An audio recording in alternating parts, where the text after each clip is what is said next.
we've got a psychological thriller.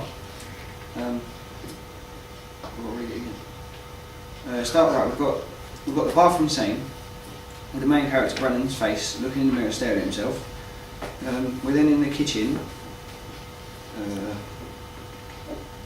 Brennan's standing at the kitchen sink. We see out the window the figure standing in the garden. Then in the bedroom, Brennan's finishing a puzzle.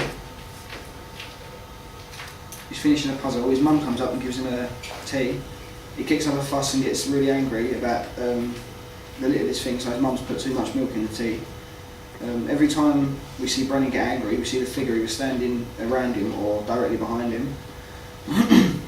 It then goes back to the kitchen, where Brennan opens the fridge door to get something to eat. When he shuts the door, the figure's standing behind the door. Then in the bathroom again, he's looking in the mirror again. He slowly starts to cry. His mum rushes upstairs to see what's wrong. He collapses on the floor. His mum holds him, telling him everything's going to be alright. When Brennan and his mum are on the floor, we see flashes between Brennan and the figure being in his mum's arms. Before this, we see the figure standing over Brennan and his mum with a sinister grin on his face. Once we see the figure in the mum's arms, we look back up to see Brennan standing where the figure at first was, with an emotionless look on his face. Within our opening sequence, we have two main theorists. Our first narrative theorist we have used is Claude Levi-Strauss. Brennan, our main character, is our binary opposite, as he has a split personality between good and evil.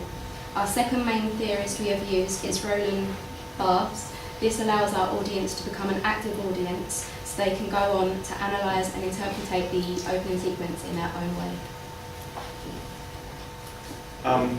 Our film, our opening sequence, deviates from the genre by having a teenage character without too much of a complicated past or history, whereas usually they'll just have like an adult who has his own sort of life, he goes how he works, he fits in there, or a young child.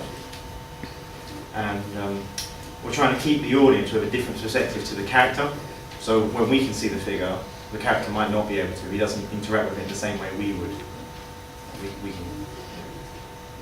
And we're trying to show the figure as his independent personality with his own like traits, and he has his own voice, rather than just being like Brennan with a slightly different tone. Our opening sequence, how does it conform to the genre?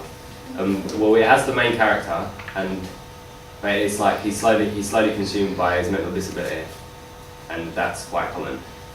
And also it involves a dark, evil character, usually like a stalker, and this person is basically stalking the main character.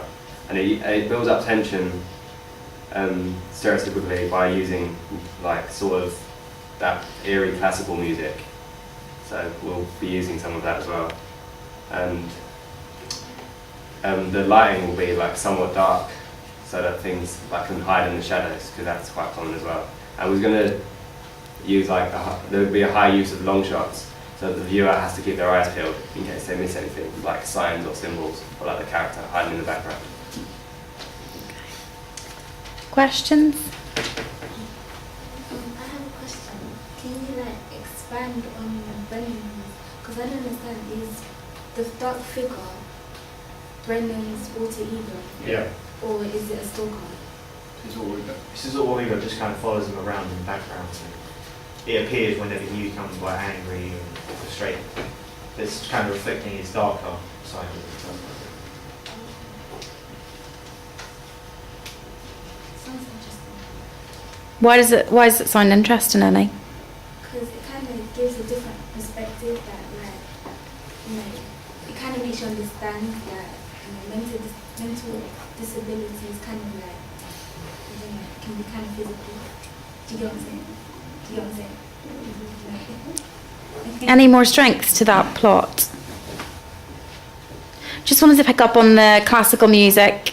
Why did you decide to kind of choose that non-diegetic sound? It's quite common. Like I've seen it in quite a few friends, and so they decided to do it. We don't actually show opposites between his two personalities. So like, when he gets angry, we're going to have like at the start when he's looking in the mirror, we're going to have heavy metal music to show a contrast between his personality and make the audience think what's going on here. So it gives an enigma code, and then when he's calm, or maybe even when he's angry, we'll play the classical music to give another enigma code to the audience of why we're doing this and what's wrong with it.